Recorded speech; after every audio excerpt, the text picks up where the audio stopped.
What's good? The Toronto Raptors win, and this is not surprising. I said it before the game. I will say it after the game. This was not a game that you were going to lose. And there's a lot of, pro tankers out there that are saying, why can't you lose? Why can't you lose these games, man? Come on. And I hope you watch the Charlotte Hornets tonight without Lamelo Ball. Hell, have you watched the Charlotte Hornets with Lamelo Ball? This is a losing team. It's just not a team that plays together. It's not a good team. It's not a good team that plays defense. They're not consistent. And I'll remind you something that Darko Rajakovic said very early in his Raptors tenure, and I took it to heart because I completely agree with it, and I think most good coaches would agree with this. There's three phases to developing a team. Step one, learning how to practice. Step two, learning how to play. Step three, learning how to win.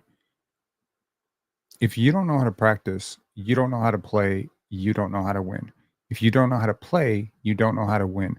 You can't put the cart before the horse, and there is a step by step approach to things. Now, we've seen the Raptors take a massive jump up defensively in the second half of the season, specifically January 13th onward. We have seen Jamal Shed, we have seen Jakob Poeltl, and specifically Scotty Barnes lead the charge on that end. We are seeing a lot of other players sort of participate in that.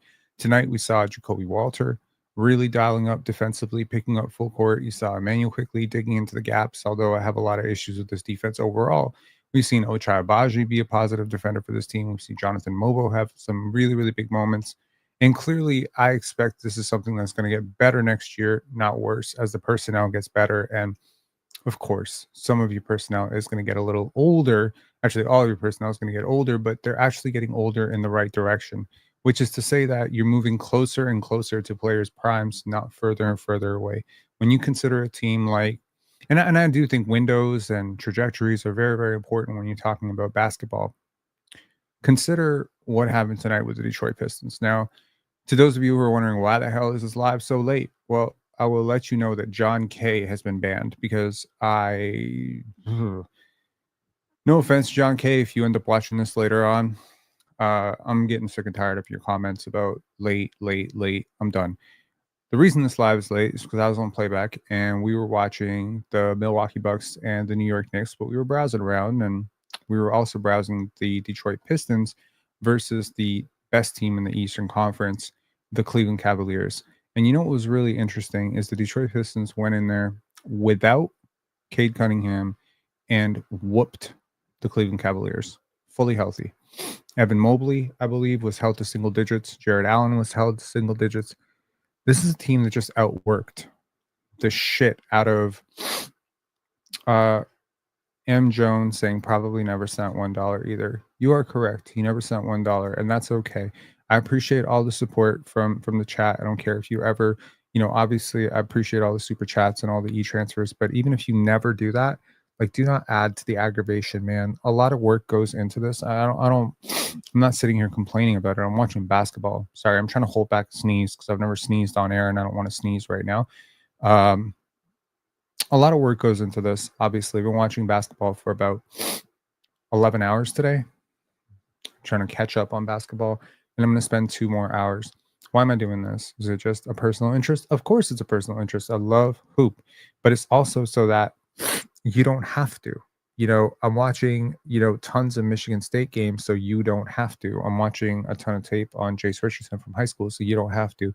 And so that when inevitably we come down to best point guards available, when the Raptors are picking, that we have, a community here where at least the person who's leading the community or speaking to the community can have an educated opinion about who Jace Richardson is, or, who any of these players are. So yeah, there's a lot of basketball happening right now. There's the women's side. There's LSU advancing past NC State, huge, despite a very, very tough game for Flau'jae Johnson.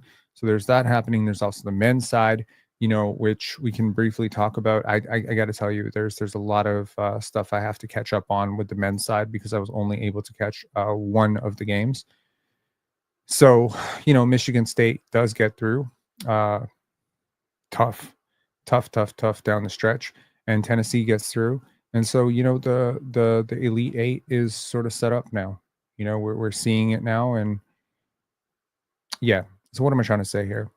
I'm trying to say that trajectories are very, very important when it comes to basketball. And when we're talking about teams like the Phoenix Suns, you got some players moving the wrong way. Okay, you got some players moving the right way. You got some players maybe moving a little bit laterally. But young teams are so exciting. And when you look at the Detroit Pistons right now, you see a team that knows how to win. You see a team that knows how to win because they went up against the top team in the East and said, "We're not scared of you." They beat them to the basketball. They beat them to offensive rebounds. They played tougher. They played more physical. And you know what? They bent, but they didn't break because the Cleveland Cavaliers made this absolutely huge, huge, huge run in the fourth quarter. And, it was 2-point game, 117, 119. And boom, the Detroit Pistons closed it out. Learning to close out a close game, learning to close out quarters, learning to start games with the right intensity, learning to take a lead and not surrender the lead. These are the prerequisites to learning how to win in the NBA. Good teams are consistent. Good teams play two ways. Good teams are connected. Good teams share the basketball. Okay. So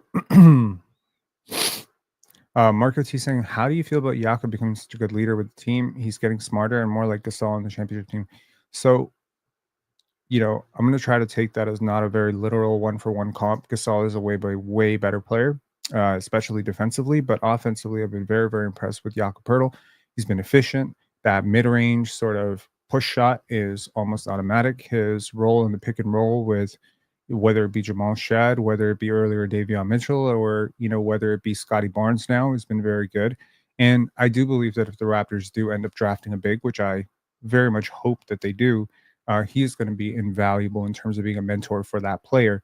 Now, again, when it comes down to winning, the Raptors have shown you over the last month and a half that they're figuring it out. Consider tonight's game. The Toronto Raptors scored the first basket, if I'm not mistaken. It was 2. Then it was 2-2. Then it was 5-2. The Raptors tied it 5-5. And do you know that the Toronto Raptors never led again? Sorry, they never trailed again. So this is a team that from about the 2-minute mark of the first quarter right to the end of the game, bent but didn't break. It got a little bit close, but the Raptors pulled away. It was a 1-point game. In that third quarter, they went on a 17-2 run. A hallmark of really good teams is knowing how to and when to dial up that intensity and dial up that pressure. You will often see a lot of really good teams go up against lottery teams, and it'll be like 2020, 22-22, 26-27, and then next thing you look up and it's like 52-37. And you're like, whoa, how did that happen? They turned it up.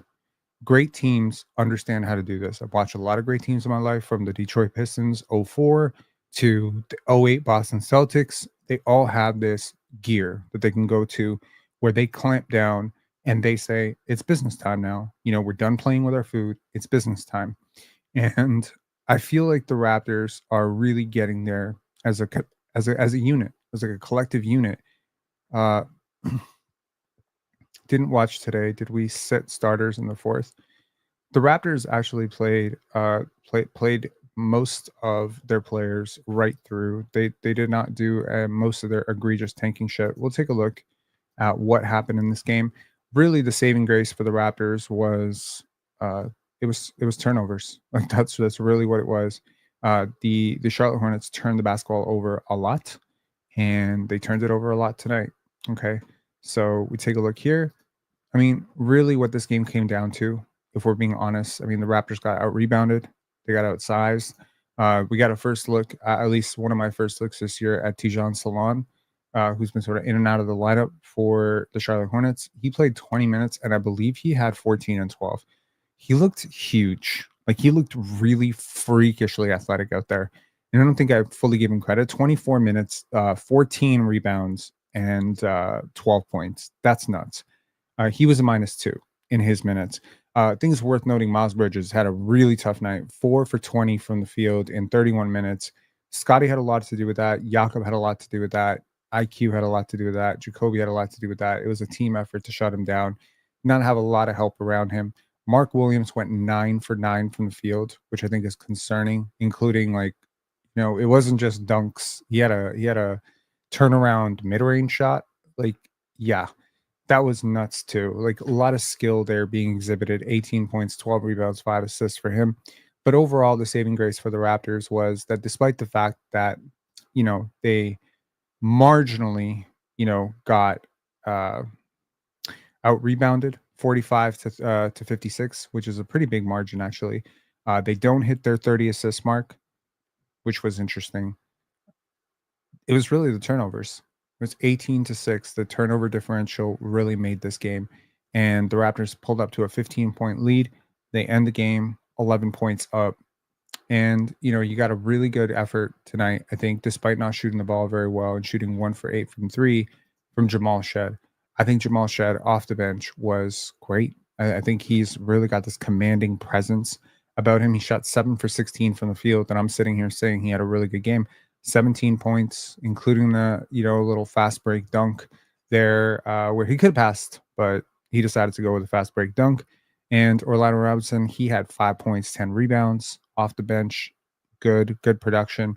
Jonathan Mobo, again, little bit of struggle over the length sometimes. Like he rushes his finishes around the rim, and they've got a lot of length. Say what you want, but Yusuf Nurkic, Tijan Salon, Mark Williams, they're a pretty big team. They're a pretty big team.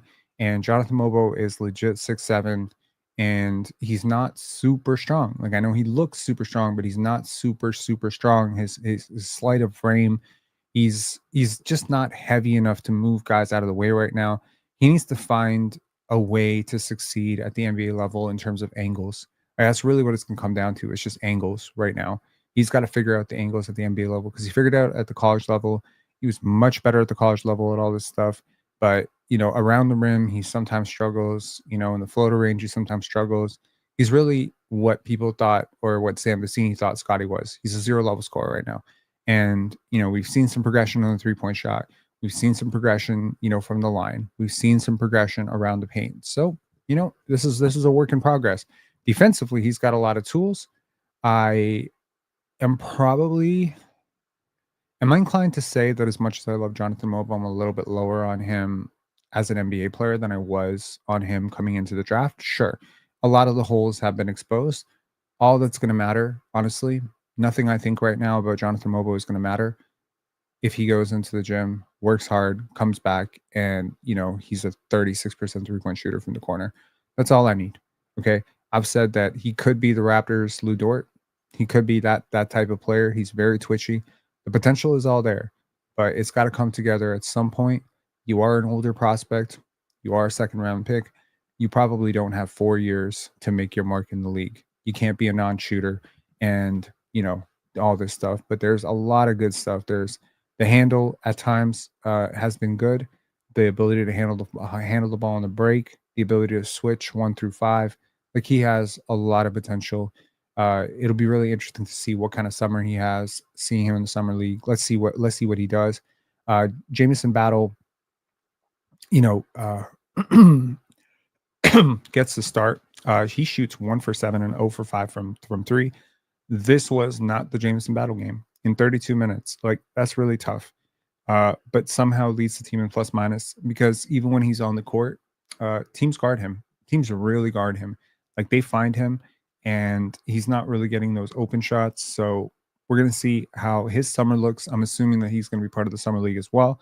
Scotty shot 2 for 6 from 3. Tough. He had a lot of tough, like sort of floater range stuff not go down, jump shots not go down, but he had 9 points in the first half, and then he carried it through to be 18 points in the second half. So yeah, I mean overall a competent game, 18 points, 6 rebounds, 6 assists. And yeah, I mean we could take a look at we could look at this one sequence with Scotty Barnes where he just does everything on the court for the Raptors. In that play, he has a fast break where, he goes down, he kind of like he had a couple of embarrassing moments too. And it's like he had 2 crazy moments. Like one was on the break, he kind of just loses his handle and he's just like kind of smacking himself. The second one was that pass that was like errant to Jakob Poeltl that just goes off the rim.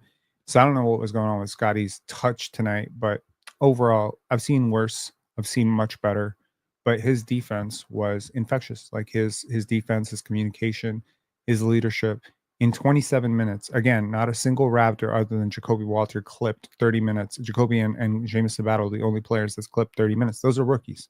It's a 19th overall pick and an undrafted guy. It's not like you're going out there and trying to give him your best shot. You're not. Okay, they played Miles Bridges 31 minutes. They played Yusuf Nurkic, who's a a guy who started many times in the NBA. Seth Curry. This is a and you got to consider their talent versus your talent and say the difference really here is Scotty Barnes, right? The difference is Scotty Barnes. Scotty Barnes is the best player in the game, and Jakob Poeltl.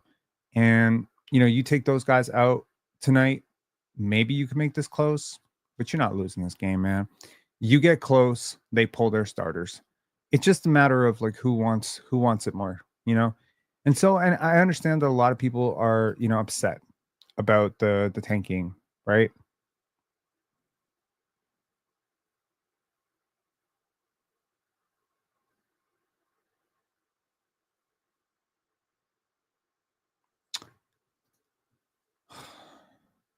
Jamo Zalu is saying, "Hey Rob, wanted to apologize for the trolling over the last days. Accents showing love.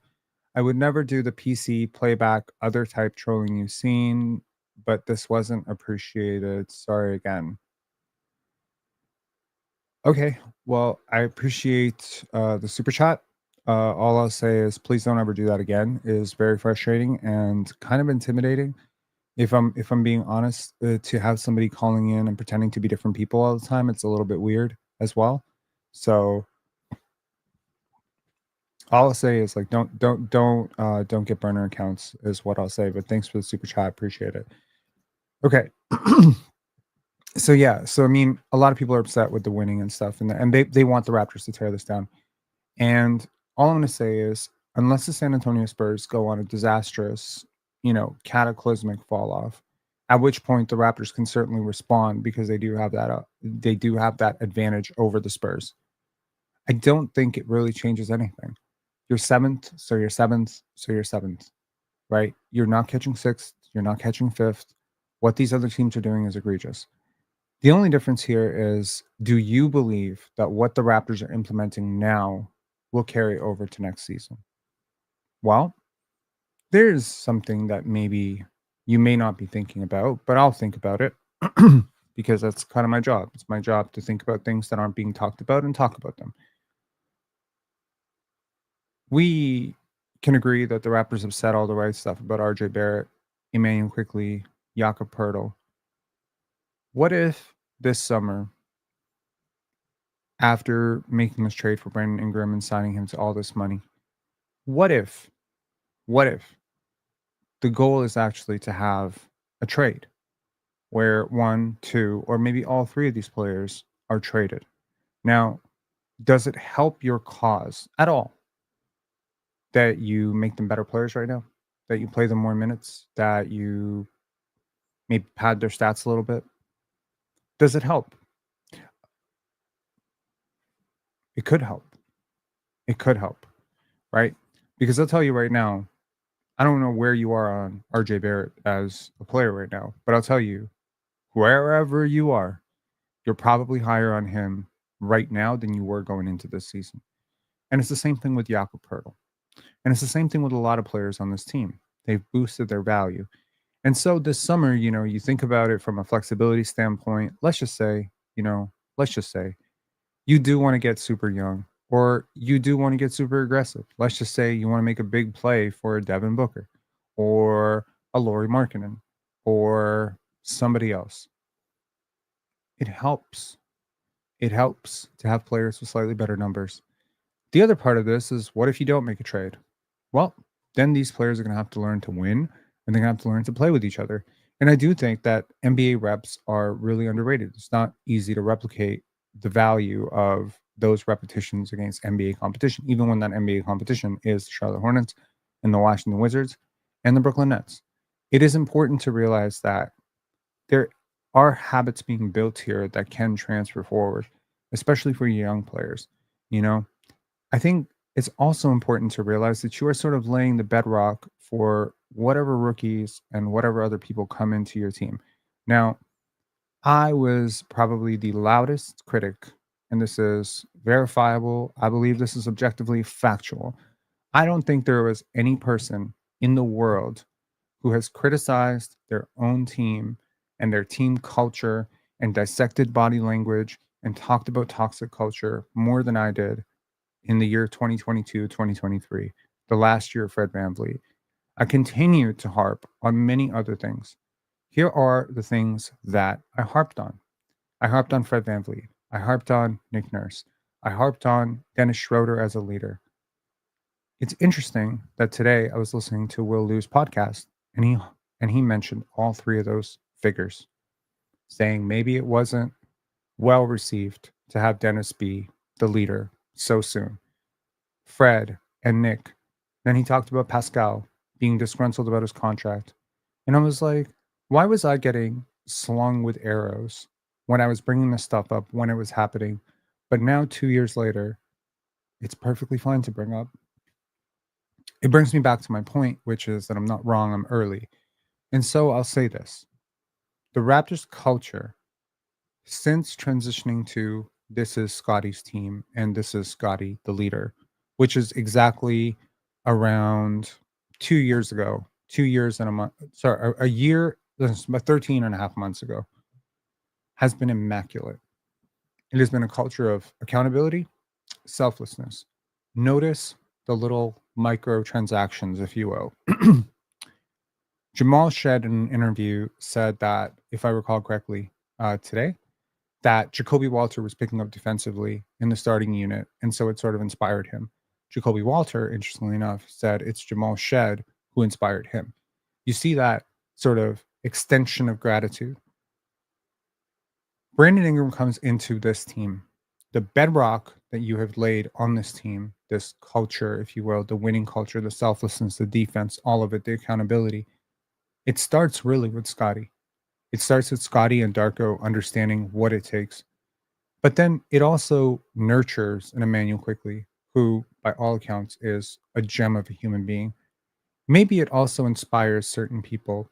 Maybe it detracts certain people. Maybe there are certain people that are not really for this type of culture and they're not really attracted to the situation because they're toxic. Great situations attract great people. There has to be an understanding of this, right? Like, you must understand this. Sorry, there's shit happening in the chat and I'm not paying attention. Can you unban my Zal123 account? No, I can't. Sorry. Once you cross the line, you're banned. Like, I don't unban people. Rarely, ever. I think I unbanned like 6 accounts or 7 accounts, and I regretted every single one of them. So once you're gone, you're gone. I don't have thin skin. So if I've banned your account, it's probably for a good reason. Because you crossed the line, and I don't believe that people who cross the line don't usually they tend to recross the line.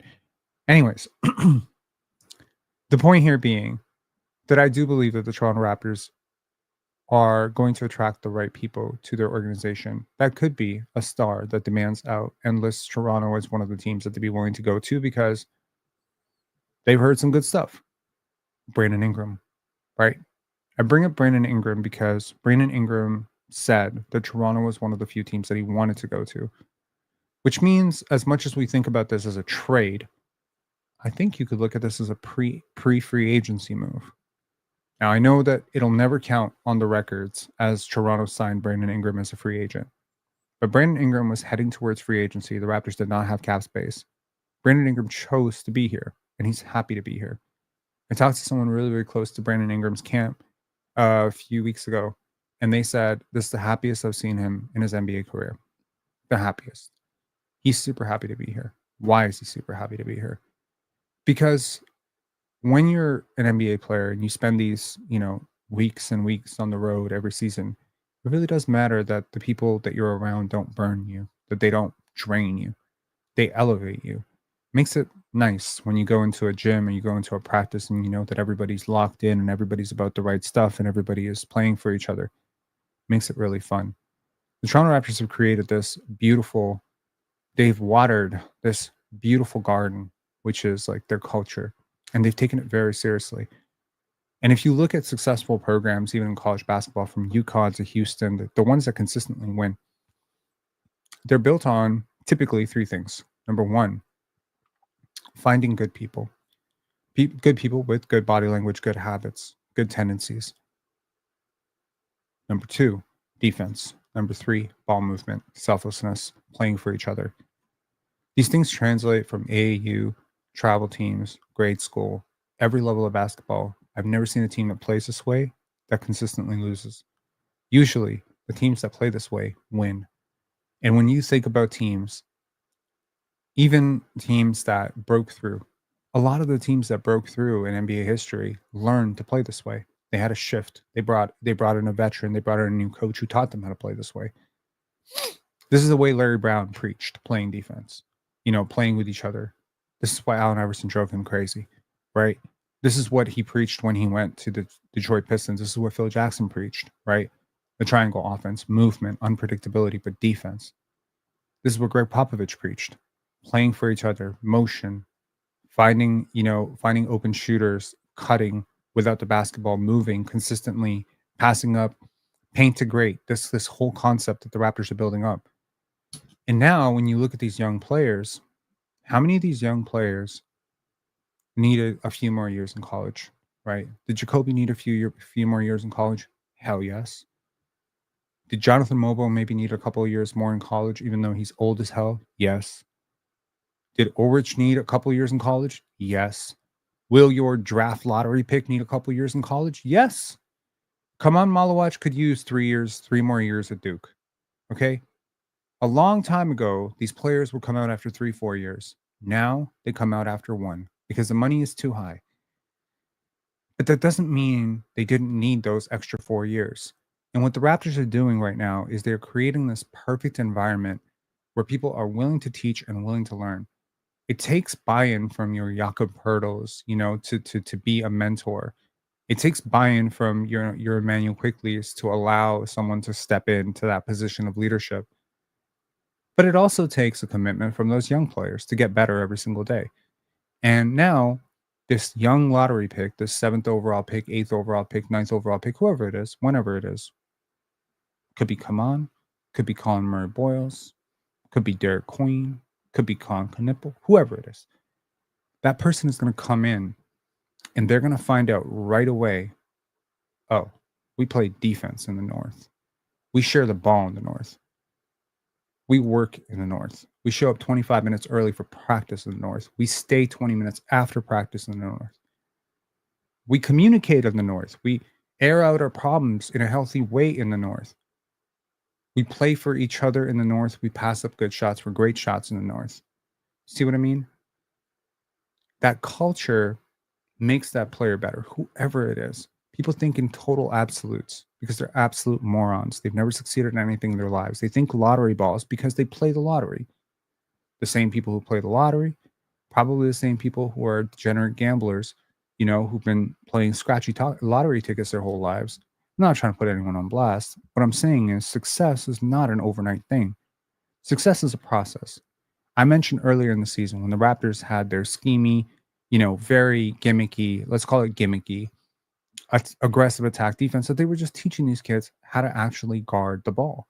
Because that's important. Before you scheme, before you help, before you hide, you must learn to actually move your fucking feet and protect the rim and stay on the basketball. And it's going to lead to losses. And you get that buy-in from your team because they trust you, because they know that you know what you're doing. And every single day they can see themselves getting better. But of course, people are like, oh, the Raptors are the worst defense in the league. Raptors are the second worst defense in the league. Now what? Now what? Now where are you? Darko Rajakovic will not win Coach of the Year this year. But I think if I'm looking around the entire league, he's definitely one of the 3 to 4 most impactful, influential coaches that I've seen this year. Him, Mark Daignault, Bernie Bickerstaff. Like, it's basically him and a whole bunch of like really super winning coaches. They've done a great job. And, again, you're not going to see it in Utah. You're not going to see it in Detroit last year. You're not going to see all the growth because we care. But next year, when the Raptors go out and win 52 games or 48 games, you'll be like, wow, Brandon Ingram's so great. And it's like, it will be Brandon Ingram, but it won't just be Brandon Ingram. This is a team that's playing 500 basketball. This is a team that is 3 games above 500 over the last 35. Would you believe me? 18 and 15. Wait, is that right? 18 and 16? I think they're 19 and 16 over the last 35. That's 3 games over 500. That's while trying to lose games. They could easily be a 25-win team over that stretch. 19 and 16 over the last 25. There we go. Last 35. That's crazy. That's very successful. And through that time, it's not because you've been playing Brandon Ingram, because he hasn't played yet. And it's not because you got some incredible scoring output from Scotty and IQ and RJ, because they've all struggled tremendously over that stretch, percentage-wise, from the field. They played their best basketball earlier. It's the defense. It's the consistency. It's the floor. You've set a floor. A lot of college coaches talk about this. There's a floor of who we want to be on our worst day. That's what we want to protect against. What is this team at its worst? Here's what I want the Raptors to be at their worst. At worst, I want them to be a team that respects their opponent, guards the basketball, makes an effort. And yeah, some nights that's going to mean you're going to lose by 15. But at least you're not going to lose by 50 or 55 points like the Wizards just did the other night. It matters. Overall, good win for the Raptors. Hard fought, tough. Again, I'll remind you, you're not catching Philly. You're not catching Brooklyn. Let it go. You'll live a better life. Just let it go. I told you weeks ago, it's not going to happen. It's not going to happen. I told you months ago that at the end of the season, there was a lot of games that you were not going to be able to not win. And that's just where we're at. That's where we're at. So now we just got to pray that San Antonio wins a few games and that we maintain a distance. That's it. So my 30.5 win under on Raptors is fucked. I would actually estimate they'll be somewhere between 30 and 32. So you're probably fucked. Yeah. Let's see here. The Toronto Raptors are now 27 and 47. So yeah, they're definitely going to win 31 games, bro. Yeah. Yeah. Sorry to tell you. But you know what's interesting? Remember Ryan Russillo saying Raptors 30 and a half, easy under? You see?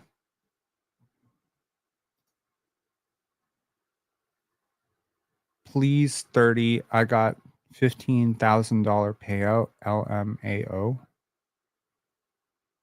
Does that mean you bet $7,000?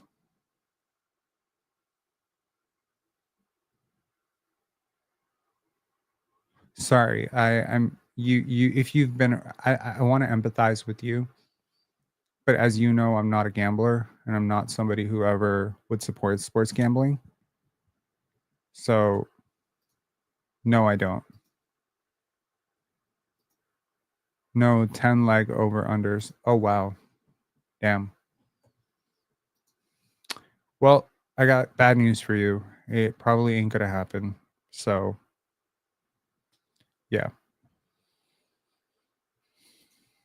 He has, I'd rather RJ at point guard than IQ. So Manu quickly made some pretty good reads out of that, out of the pick and roll today. Yeah. What's one thing you want to see Scotty improve on this offseason? Handle, jump shot. It's been the same thing for years, right? Today, it feels like, it's funny. So yesterday I was playing 2K25 and next year. So 2025, 2026. I'll let this be sort of the last thing that I tell you guys because I feel tired and I feel like I've watched too much basketball. My brain's like just turning off. So let me see if I can actually pull this up. I probably can pull this up. I'll actually show you. Hang on one second. Give me one sec. Instead of telling you about it, I could actually show you what's up. Hang on. Okay. So laying out the context of what happened, what the hell? Oh, okay. Gotcha. So laying out the context, I simulated out the Raptors offseason and they ended up moving up to the 4th pick, at which point I actually traded back to the 6th, ended up trading RJ for the 7th and some shit like that. And I ended up trading a whole bunch of players and building a roster that is very different than the roster we have right now. It's not dramatically better, but it was just more balanced. I ended up getting Lauri Markkanen because the Utah Jazz were looking to sell him. I ended up keeping Jamal Shed. I ended up keeping Ulrich. I ended up keeping Jonathan Mobo. I drafted Ace Bailey with the 7th pick. I drafted Kaman with the 6th pick. I drafted Colin Murray Boyles with the 13th pick. So I got 3 lottery picks. I traded away like Emmanuel Quickly, RJ Barrett. I parted out the entire roster. Okay. So I want to show you what that team looked like because the very next year, they actually ended up in, guess what? The playoffs with Brandon Ingram and with Kaman Malawat starting. And it was very fun. It was very fun, I got to tell you. And I ended up in a very tough game against so the Raptors make it out of the first round against Miami. So let me just play this out here.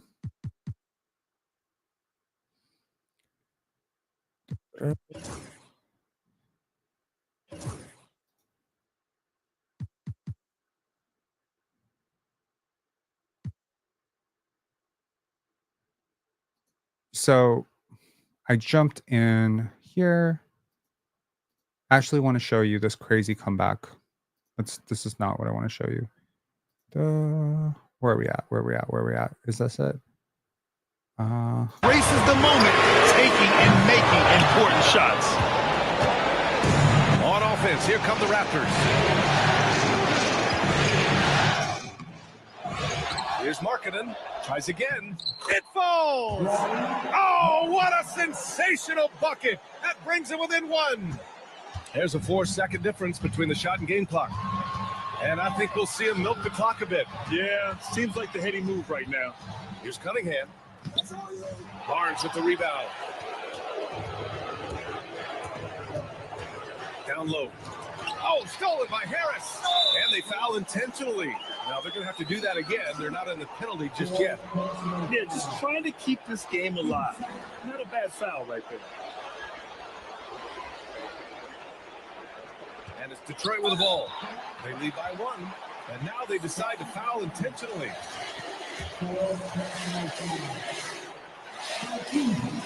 He drops the first one, and that'll put him up 2. And so both free throws good, and it's a 3-point game. Calm under pressure, and every point here means a lot. And Darko Rajakovic has... I'm going to be honest. I think you guys are really going to enjoy this one. So I'm just going to let it play. Call the timeout. Great time to call his guys into the huddle at a very tense moment in this game. What do you think is going to be their best move at this point? Tricky situation here. They need some kind of bucket to stay alive. And it's either going to be a three-pointer or a score quickly and take the foul. So it's a... I messed up. I messed that one up. I really did. And it opened the door to, like, honestly, I was just paying attention to something else. And it opened the door to a game 7. Now, I'm someone who's pretty fair about this stuff. I don't cancel. I let it play out how it plays out. So I typically simulate the game out. And then if there's a position where it's really close and I want to jump in, I jump in. Unfortunately, despite being up huge in this series, the Pistons smoked the Raptors. And I'm not very good at NBA 2K25. I'll be honest about that. I'm not good. I used to be good at 2K10, 2K11, 2K12. They changed all the controls up. I'm in my 30s now. I'm not good at this. But I think that y'all are about to watch one of the most entertaining 2K comebacks where maybe it doesn't end the way you want it to, but I think this is must watch. So I'm going to let this run. It's really good. I promise. It's really good. Okay?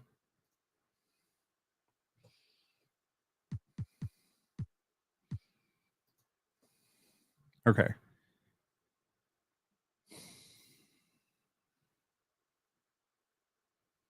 Now, at this point, I'm like, oh shit. I have to jump in. This is my whole season, right? Okay.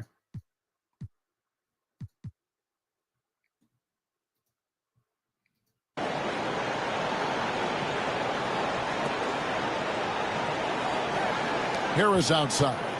And it's out of bounds. The Raptors will take it the other way. Nikola Jovic is checked in for the Raptors. Shepard comes in for Scotty Barnes. Detroit also making some changes. He's checked in for Duran. Fontecchio's coming in for Tobias Harris. And it's Cunningham in for Josh Giddey. You got Shepard. He's out there with Walton. And it's Jovic in at the four-man position. That's the 5 out there for the Raptors. And the foul on Jacoby Walton. That will get him his 4th foul of the game.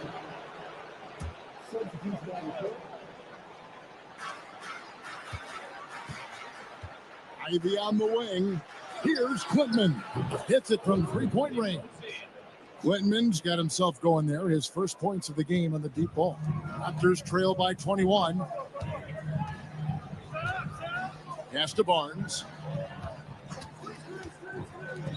Harkinen from outside. And again, another assist. And would you believe he set a new franchise record for assists in a postseason? And the biggest stars go for it when it matters most. And he has done it with that pass. Now the franchise record holder for most assists in a playoff game. Such a tremendous player. What a tremendous mark. And an outstanding leader. And right now at about 85% from the line, that's up from where it was in that first half. Dennis Schroeder's checked in for Detroit. Yeah, and their free throw shooting has really improved here in the second half. Barnes passes to Bailey. And the 3 off target.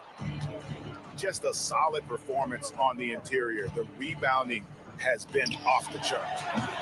And it's Schroeder missing. After draining 3 triples in the first half, he doesn't have any in the second half. I know he's disappointed, but he needs to remain aggressive. Pass to Cunningham. And that one clearly a foul. Gets the whistle and 2 shots coming up. Yeah, I like it when Cunningham's looking to score. That puts the defenses into some tough positions. And as a team, they're hovering around the high 80s from the free throw line. They've gotten better as the game has gone along, which is exactly what you want to see. Shepard's checked in for Walter.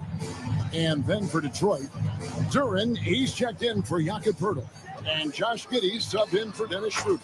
Got that one up quick. Their 3rd three-pointer in a row. Pistons leading by 19 points. Cunningham passes to Duran. And Duran slams it in. That is what they want from Duran. Spike it, young fella. And great camera work showing up on the AT&T 5G Slam Cam. Beyond the arc. And again, Toronto with the triple. 12 straight points off of three-pointers, and the D looks shell-shocked. Cunningham against Barnes. Duran with the screen on Barnes. Cunningham passes to Duran. And Duran slams it in. That's just a great pass. Excellent vision to see the open spot in the defense and lead him to the score. Barnes, and he uses the glass on the layup. Barnes has got 17 now, just in the second half. Well, he's been able to find points, just not enough of them. They've got to string together some more buckets. Cunningham's shot is off. And close to making the defense pay for the lax coverage that Shooting foul as the whistle blows. He'll shoot 2 free throws. And even though they're down, they are putting on a show at the free throw. And now we'll get a perspective here on how the hustle game has been going for the Pistons. Well, they're shot blocking. The defensive effort level has been great. You got to love that intensity. And also, guys, how about the hustle we've seen on the boards? They're getting after it and cashing in on second chance scoring out. Well, Cunningham, offensively, he can hurt you in so many ways, and he's got it all working tonight. Here's Shepard. Good, and it's Barnes picking up the assist. And they're getting their points now almost exclusively from the triple. 4 of their last 5 makes are from beyond the arc. Cunningham's shot is off. And it's Barnes with the ball for the Toronto Raptors. 15-point game. Sinks the triple. Their three-point percentage has taken a big leap here in this second half. And J.B. Bickerstaff has called a timeout. Wants to make sure everybody's coordinated and intent. Let's check in with our reporter, David Aldridge. Hey, Kevin, thanks. During that last break, I listened in to J.B. Bickerstaff's huddle. He said to them, keep building this lead, guys. Don't take your foot off the gas. Keep working hard. Run our stuff. Guys? Thanks, David. And they're beginning to just flat out fall apart defensively right now, especially on the interior. Now, that's what I call a momentum changer. Yeah, when you've got a point guard, that kind of spring, no lead is safe. Yeah, he saw the opportunity to finish with some authority, trying to fire his guys up. The shot by Ivy, no good. Well, and after making just 1 triple going into the break, he's still looking for his first make from distance here in the second half. Heavy incoming from beyond the arc, a key part of their initiative this entire fourth quarter. Yeah, it's always a little risky to lean this hard on the three-point shot, but when you're knocking him down, you might as well keep riding him. A three-pointer is right on target. The defense has just been unable to slow him down. Wow, what a game. And the officials signal the backcourt violation. Not very careful there.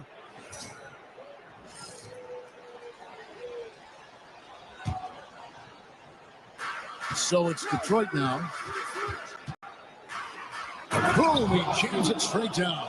And this is why many are excited about Giddy's future, showing how dangerous he can be on offense. Barnes with it, picked up by Harris. Count it. Barnes has got 33 points. Well, there's no question he's carrying the load in this quarter, but he's going to need some help. Pass to Giddy. Nice ball movement by Detroit. Back to Harris. Lots of room. And a little luck that time, but it drops. Harris has got 9 points now in the quarter. Well, when you look at what he's provided them on the offensive end, it's been an important part of why they're leading. Here's Shepard. That one goes in. And I tell you what, they're doing their best to cut down the lead with some smart offense here in the second half. Shot selection much improved since the break. And the whistle blows. It's going to be on Reed Shepard. So that will be his second foul of the game. We're in the bonus. We'll go to the line to shoot 2. Well, the pressure on Cunningham when he came into the league was immense. He's gone through adversity, but he's never stopped working to improve. I'm sure they don't want to send him to the line. That has to be in their scouting report. Now here's Giddy. D right on him. Oh, he blocked it and deflects off the backboard. Pass to Harris. Inside. Lock at 6. Offensive rebound. It's out of bounds. Okay, they say it was last touched by Ivy.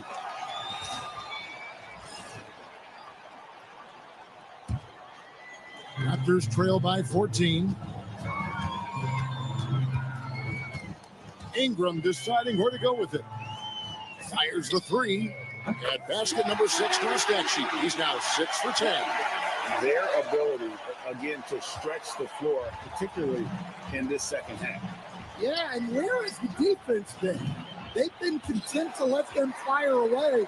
They've got to close out to the arc. 3-pointer. And the Raptors hit again from deep. Well, look, you have to stay connected to Ingram. He's such a good shooter. And stolen by Barnes. And it's Barnes slamming it down. Excellent on both ends of that play. Yeah, the steal was sharp, but the slam topped it off. And that is why you want to run off turnovers. Get down the floor before the defense is set. That's to Cunningham. Offensive struggles continue, missing again. Here's Walter. Ivy defending. Walter can't get it to go. And here we go. Fast break. Cunningham's got it. Snatched up. Duran, no good. This has reached desperation time for him. It's not going to be easy now. They're going to need just about everything to go right from this point on. That one's good, and the Piston lead is cut down now to just 3 in the basket from Barnes. And no fear in Barnes late in the game. This guy is not afraid of the moment. And he gets the whistle. 2 free throws coming up. That is 4 personal fouls. 14 fouls. And the first of 2, no good. Heartbreaking. And he ends up making the second, and that brings them within 2 here. Only down 2 now, but that miss might come back to haunt you. If they don't get a stop, it's back to a 2-possession game. Here's Cunningham. Off with the layup. And you know, it's almost as if he wore himself out with that performance in the last quarter. He hasn't had nearly the same kind of energy in this one. Here's Barnes. Oh, wow, a huge basket to tie the game. Timeout. Barnes has got 40 points. And timeout called by J.B. Bickerstaff. Coach clearly feeling the necessity to regroup with so much at stake here.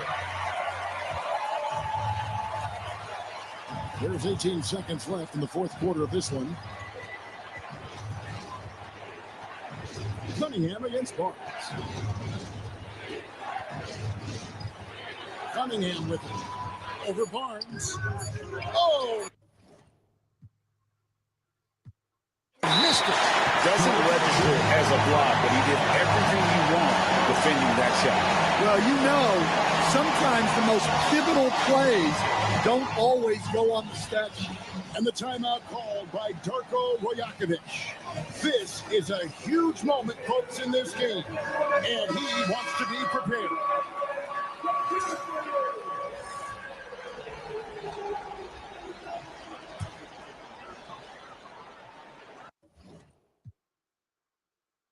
And the timeout called by Darko Rojakovic. Pivotal moment in this game. He's not taking any chances. He'll call time. It's about to get a lot more entertaining.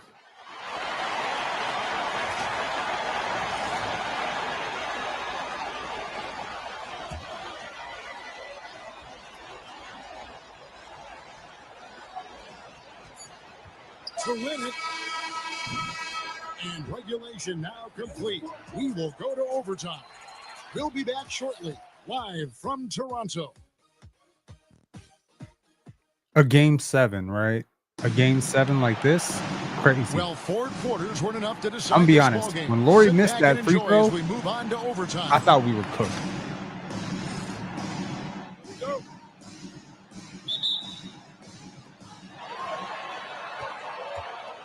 Inside for him, it's Harris and Duran. The backcourt pair will be Cunningham and Ivy. And it's Gradey in at the 3, the small forward. He was all alone on that one. Cunningham's got the first points here in the overtime period for the Pistons. Here's Barnes, and it's Barnes slamming it down. And a guy who has quickly adapted to playing NBA offense, Barnes, he can be a producer. Cunningham against Barnes. Lets it go with the 3. Another 3 for Detroit. He's been in total control offensively, and the defense has had no answers. Over to the wing. Back to Barnes. Over Ivy. That one's in there. The Detroit lead is cut down now to just 2 on the basket from Barnes. Just tough, gritty play there by Barnes. That's how you deal with physicality. When you challenge a player on a layup, that's what you want. Getting a stop without a foul. The defense wins that.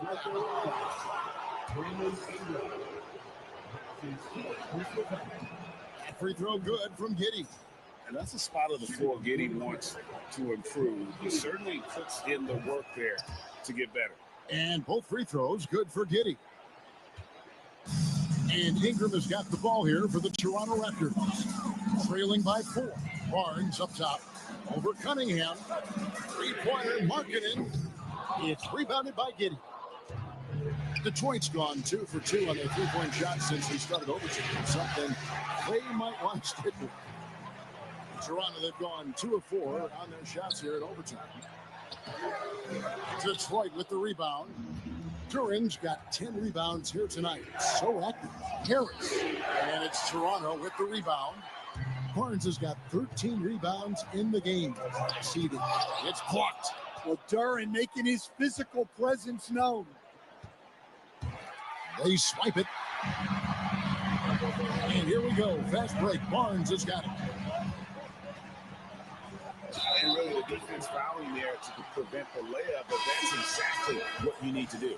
Yeah, and luckily they've got terrific depth at that position. If there's one spot on the floor where they can afford to lose somebody, that would probably be it. Barnes hits them both. And he's shown a great touch at the line. They've tested the big guy, but he's come through. Here's Duran. The layup off target. Nice work defensively to contest that shot right at the rim. Nothing easy. Oh, you could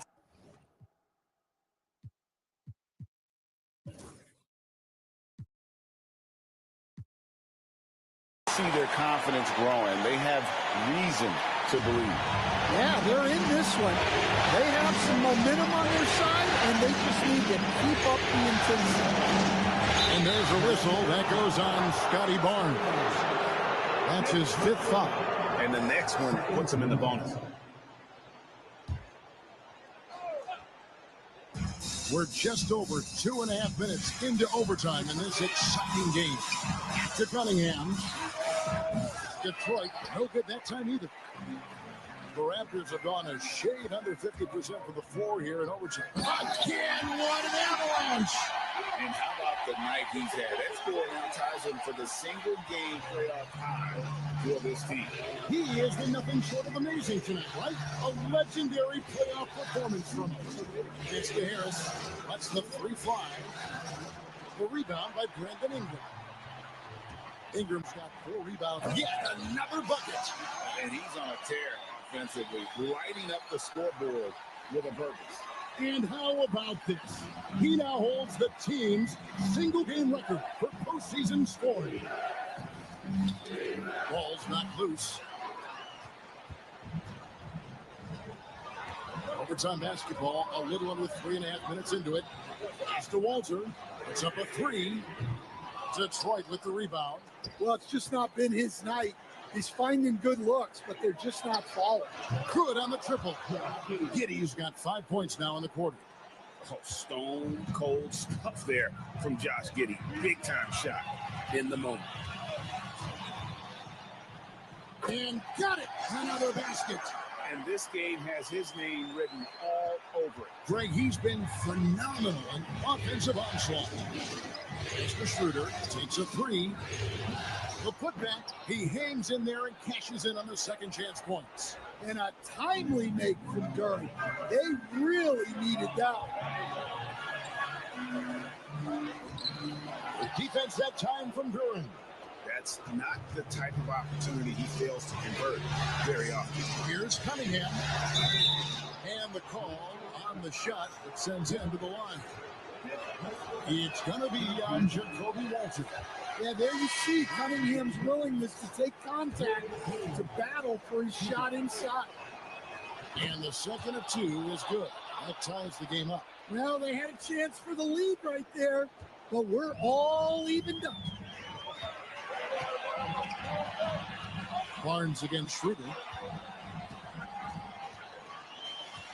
Barnes looking around. Count it. Big time basket at a big time moment. Yeah, don't you just love to see a player embrace that kind of pressure? And JB Bickerstaff is called a timeout. No doubt he is feeling the importance of this moment right now in terms of strategy here. Any thoughts? And usually you want to go for the 2-for-1 here to maximize the clock. Goes up off the inbound. Yeah, I'd call this ideal scoring distance. It's almost too easy. 8-second difference between the shot clock and the game. Barnes against Schroeder. Shamjay. And they recover it. Back to Barnes.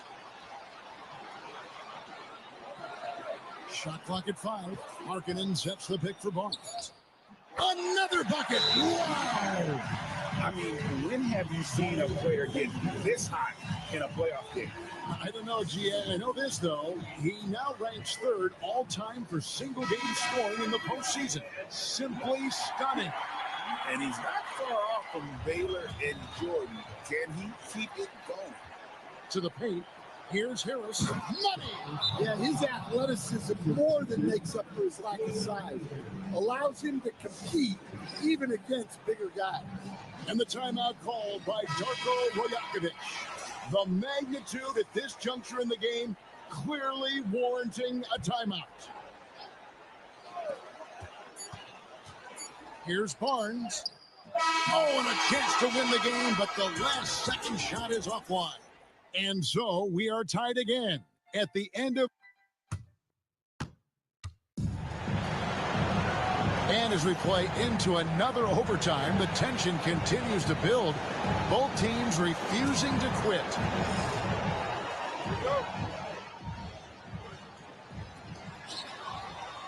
Markkanen kicks to Barnes. Safety move. Connects again. 60 points. This guy cannot be stopped. They've had no answer for him in this one. And so it's Gradey with it. He brings it up for the Detroit Pistons. 13 feet away. And the shot is good. Dropping in off the front of the rim. Gradey's got it all tied up now for the Pistons.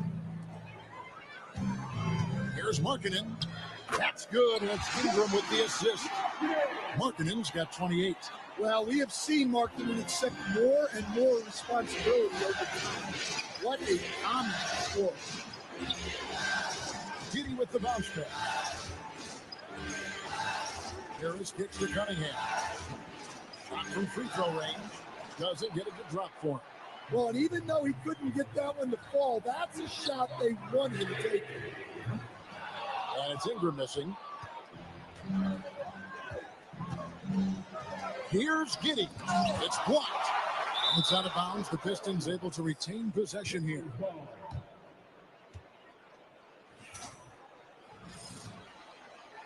That was crazy.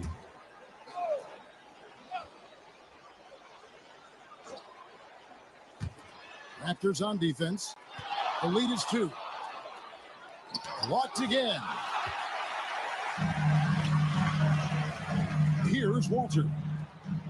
A 3 from Barnes. Good, he hits again. And guys, he's now tied the all-time mark for points in a playoff game. He has been cooking since the opening tip, and they've been powerless to slow him down.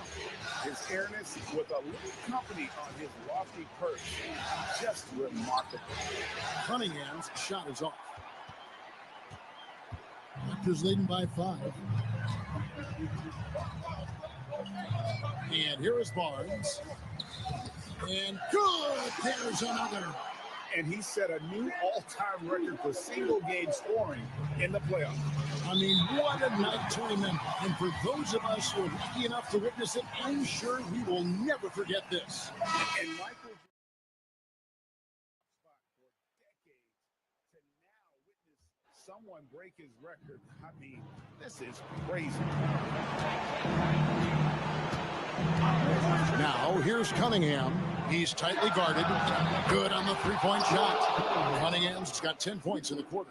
Well, if they can come back. Sorry, I was muted. Someone asked sliders on. No, sliders not on. It's a normal setting. So whatever the normal settings are, the default settings, I didn't change it. Back to Barnes. Markkanen sets the pick for Barnes. Shot clock at 6. Baseline jumper and another assist. And that's his 20th assist. Wow. Just doing a great job at orchestrating the offense. Here's Cunningham, and that'll be 2 free throws coming up. Officials on the call with the foul.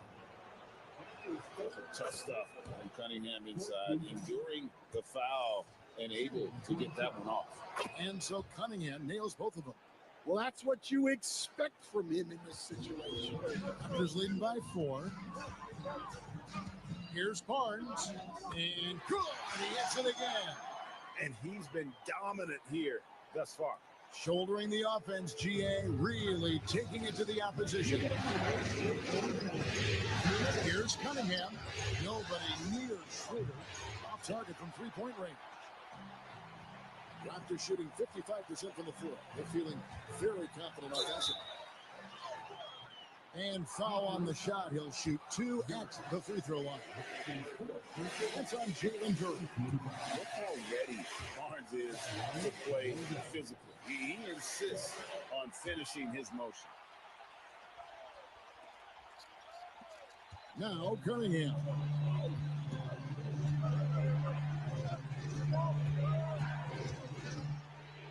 Sit out to Schroeder.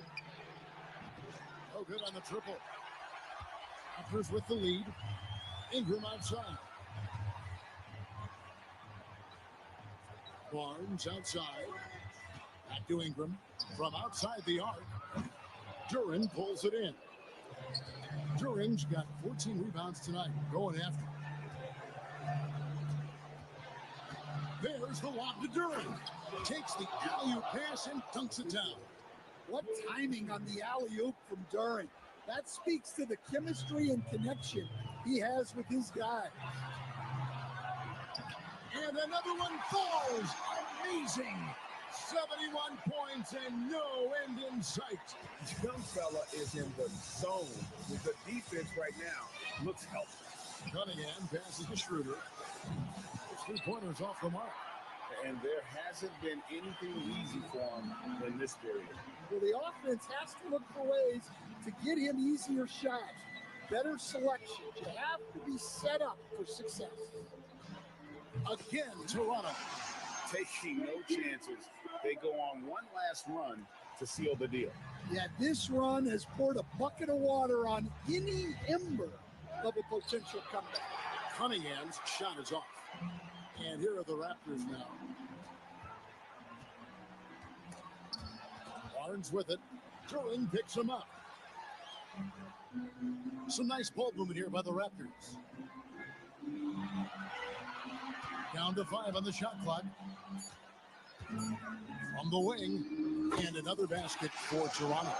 And ideally, Barnes would like to be a little closer, but he makes the best of that mid-range on that one.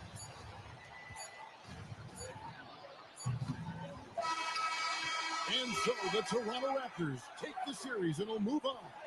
And so this one is in the books. We hope you've enjoyed being with us for the Eastern Conference Finals. So now for Greg Anthony, Stan Van Gundy, and David Aldridge, this is Kevin Harlan saying thanks for watching. You know, when I was watching this back and I was playing this, I was like, holy crap.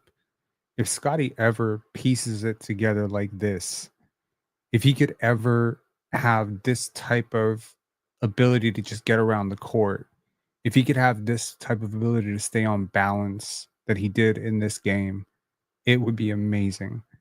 Again, he didn't do anything. There's no singular play that he made in this game that he can't make. It wasn't like, oh, Hezzy Tween pull up from the logo. It wasn't bullshit. You know what I mean? It was just straight line drives. It was a lot of, you know, in transition, beating your guy with a little hang dribble. And again, I've seen him do all of this. I've never seen him put together a game like this. Obviously, I've never seen him put together 73 points, 16 rebounds, and 21 assists, which is insane. and only 3 turnovers, which is nuts on 30 for 37 shooting. But it gives you a vision of what could happen for this guy if he can ever put it together as a jump shooter, if he can ever put it together, that way. But for real, I jumped into this game fully expecting to lose. I've done this many times. I lose a lot. But that fire, thing that just, was popped up next to Scotty, it was like he could not miss. Like he just caught on fire and he just could not miss. And, pretty cool. I simmed out the rest. The Raptors do end up beating the Spurs right here. They win the championship. It's pretty cool. Scotty Barnes wins Finals MVP, which is also pretty cool. Really interesting. So that was Jaden saying that will never happen. Unfortunately, I don't ever think Scotty ever touching 50. I think he would disagree with you. His trainer would definitely disagree with you. I would disagree with you, but we'll see if you're right. He's not a big time scorer right now. Fine. But I do think he can put it together for sure. So I don't know. That's where I'm at. If you're wondering how I got to this roster, it was a lot of stuff, right? It was a lot of trades that brought us here. And yeah, bingo. That's what it was. Let me pull this off. Let me see if I can get, hang on 1 second. I'll pull it up in terms of how I got here. Is this the...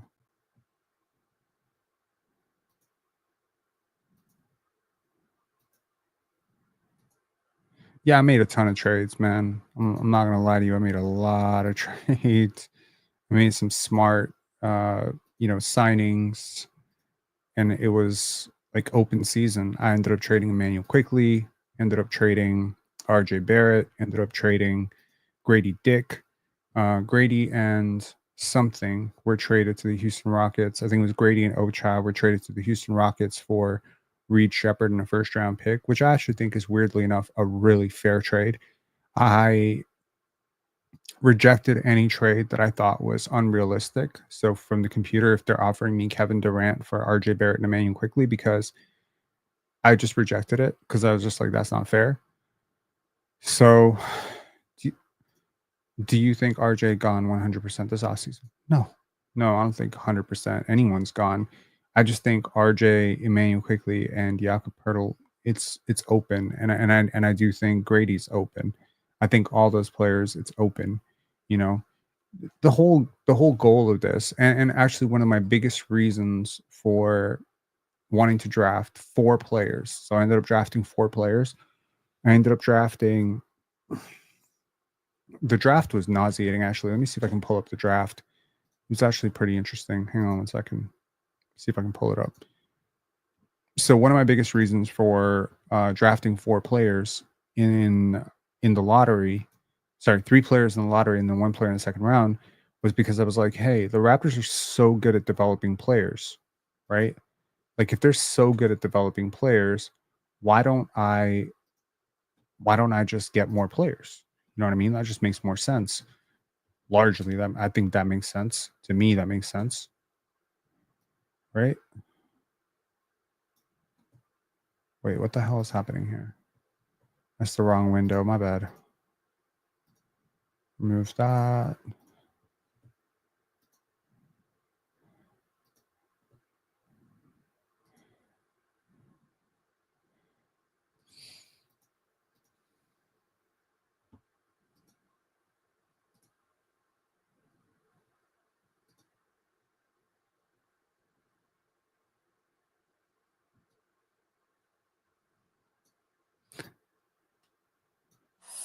The Raptors fourth.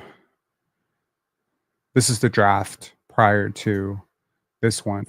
So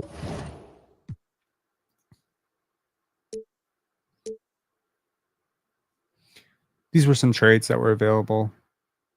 Again, this felt a little unrealistic. I ended up going in and I just thought, hey, like I don't think the league is correctly adjusted. There were some players like Stephon Castle was better than Cason Wallace. So I actually ended up like adjusting some of the ratings of certain players, like, just to make it a little bit more realistic. Uh, Jonathan Isaac, I thought was very underrated. Fred VanVleet, stuff like that. So just to make the trades a little bit more uh, correct. Anyways, going through this, then we go into the draft. We did that. Make some trades before the draft. I think we did.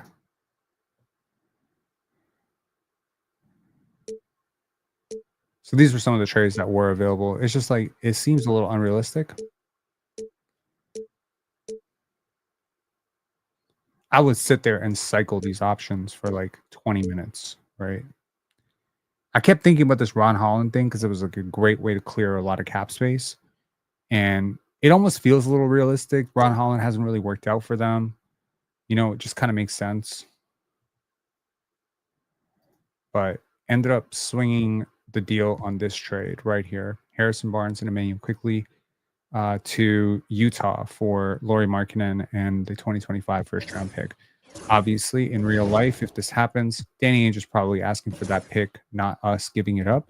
But in this game, Danny Ainge was very desperate to move off that Lauri Markkanen contract because he wanted to tank, and the Utah Jazz ended up winning the first overall pick in this simulation, so they were naturally going to draft Cooper Flagg.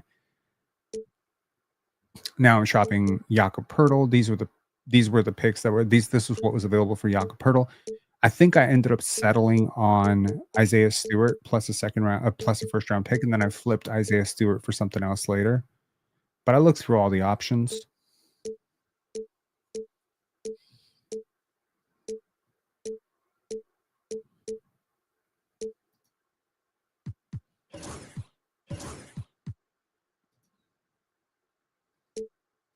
And then I was trying to trade back, right? So I had the 7th pick. Sorry, I had the 4th pick. And then I was trying to get a second lottery pick because I was anticipating that Ace Bailey would fall. And with the Raptors development staff, actually wanted Ace Bailey. So long story short, ended up with the 4th and the 11th. So I ended up acquiring the 11th pick. How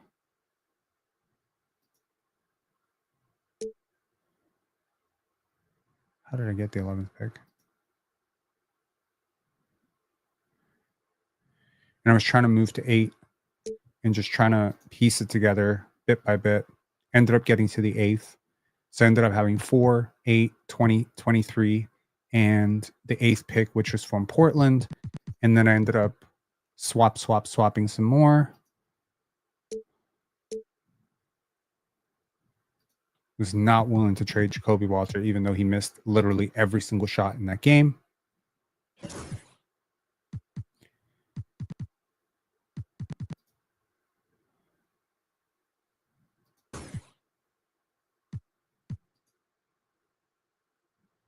Let me see if I can speed this up, and I'll put it on mute.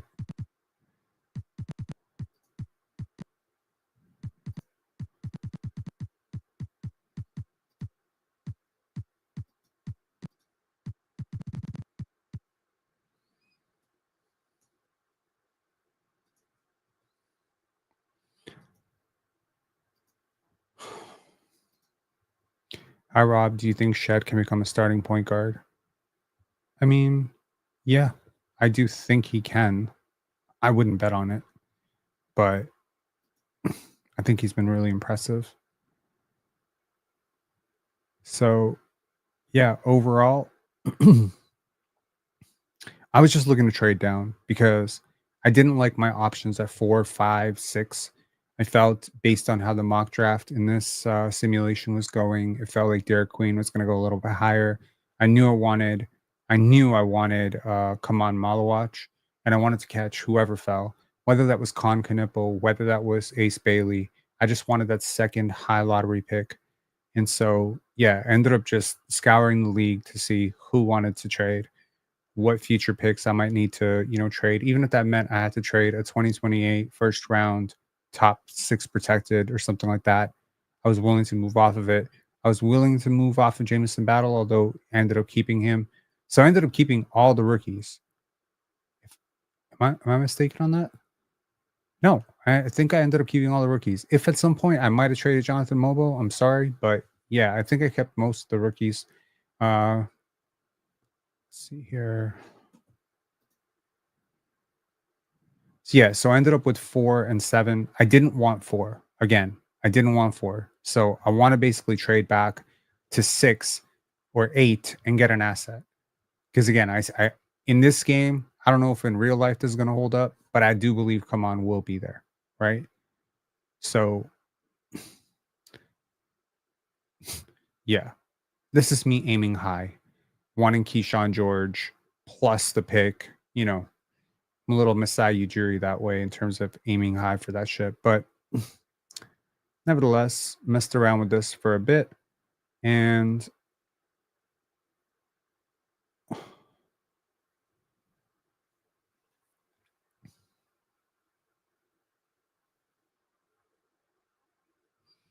okay. So draft time. And no surprises in this draft. Obviously, Cooper is going first.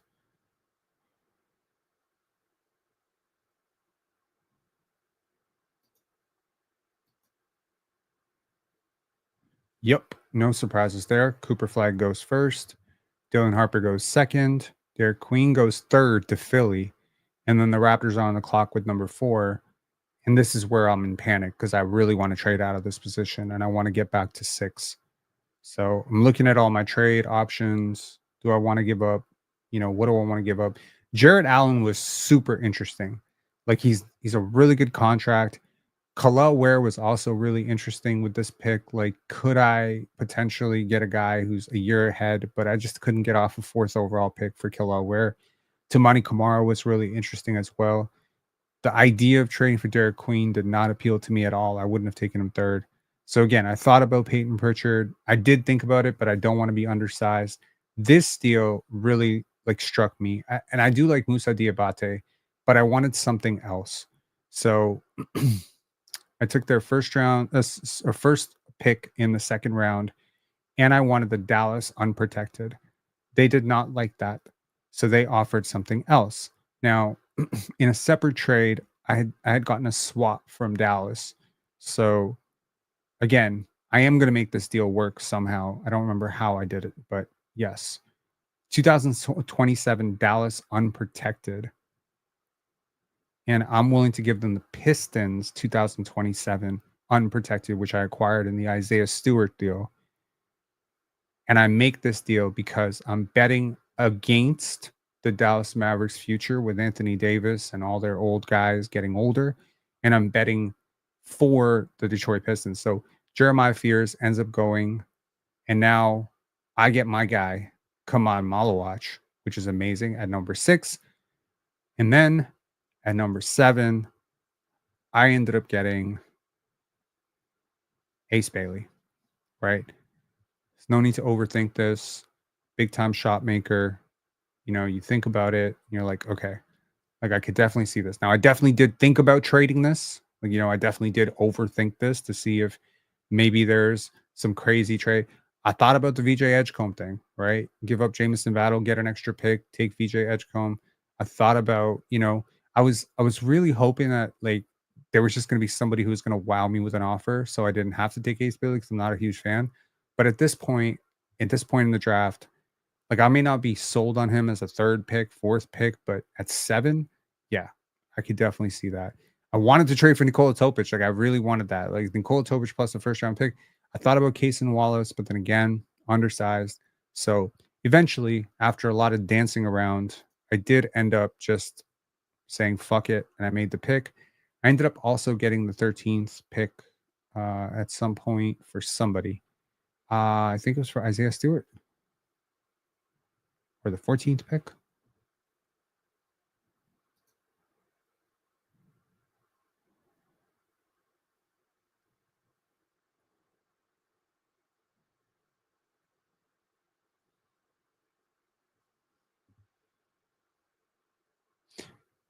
I think it was Jonathan Mobo.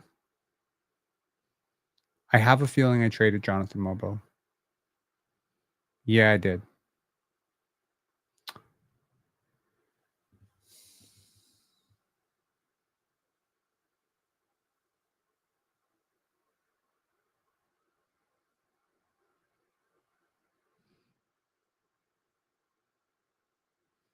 As you can see, I like making trades.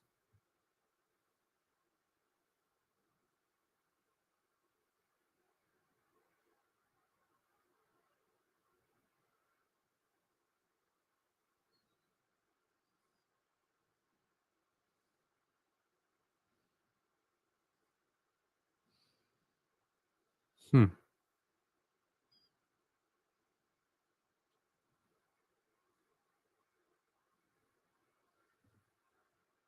Yeah. Tell me I made that move, man. Looking back on that, the Jonathan Mopo thing, I think I just might be sentimentally too attached to him. Yeah, this is the deal I made. Isaiah Stewart, ended up keeping him for about 10 minutes and just ended up trading him away. And Gradey Dick amazingly is still on the team. I would trade him after the draft. But yes, so these are the picks that I end up with. And now going back, obviously, I'm going to pick Ace Bailey. And next up off the board, Hugo Gonzalez goes a little too high. Henry Visar goes a little too high. Noah Senge goes a little too high. That means obviously somebody that's supposed to be a little bit higher. Nolan Traore goes too high. Con Knipple drops a little bit. I have a feeling at 13, somebody went off that I really wanted. Nope, Liam McNeely. And boom. It's very easy for me at this point. I know who I'm going with. I already know who I'm going with. I thought about this trade. I really did. I like Noah Senge a lot. But at this point, I'm going to take the guy that I'm super high on, and that's Colin Murray Boyles. So, as much as I danced around this option right here, I didn't want to give up that Dallas 2027 unprotected because it really could be like one of the best, it could be a huge thing. I thought about Trey Johnson here. I did, but I thought about the glut of wings that I have, and I just couldn't get on board with this. So I'm just going to, I don't know what I'm thinking about here. I drafted Colin Murray Boyles, and immediately the second I drafted Colin Murray Boyles, boom, Jonathan Mobo, you're out. I had to trade him away. Did I get a pick? Did I get something? San Antonio unprotected, Sacramento unprotected. I think I do this deal. I did this deal, right? Or did I not do this deal?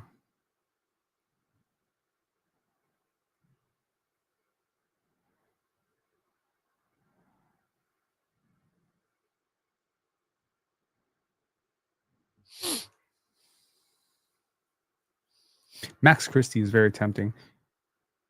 Actually, you know what I did? I ended up doing it for.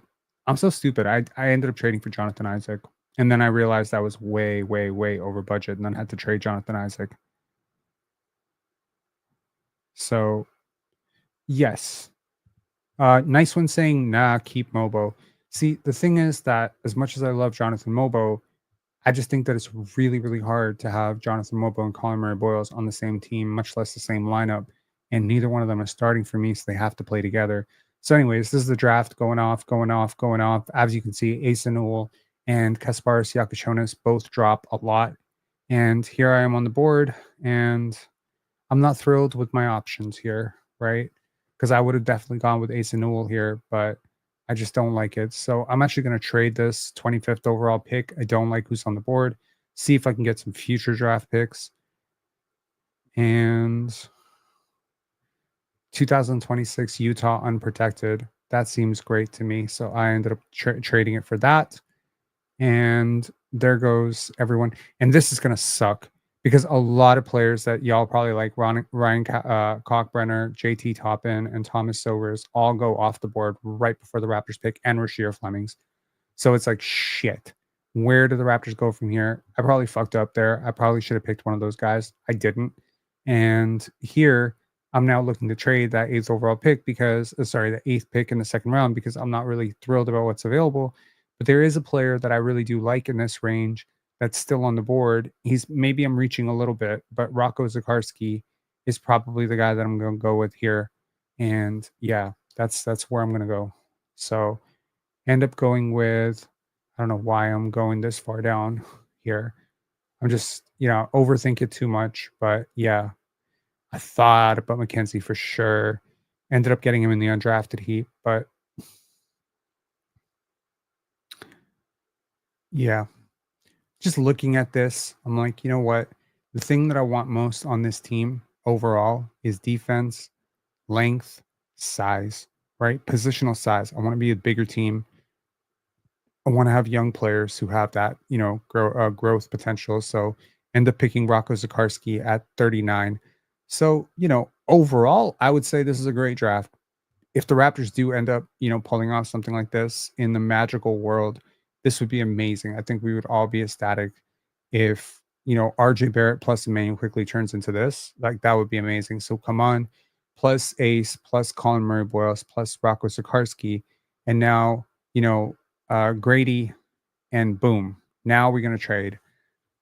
And again, some people really high on Gradey. I'm looking at my roster right now. Okay. Like, that's all I'm looking at. I'm looking at my roster and I'm seeing Gradey Dick plus Jacoby Walter plus Ace Bailey. There's redundancy here. And there's too many young players, and I'm trying to win basketball games. So right now, I actually want to buy low on a player that I think has probably more upside than Gradey, and that's Reed Shepherd. Now, I could be wrong about Reed. Certainly, I'm just trying to trust what I saw from him in college. And again, I could be wrong. I really could be wrong. It could be that Grady's just better than Reed. And so trading Gradey plus Ochai for Reed might end up being an unforgivable, completely dumbass decision. But didn't like this overall.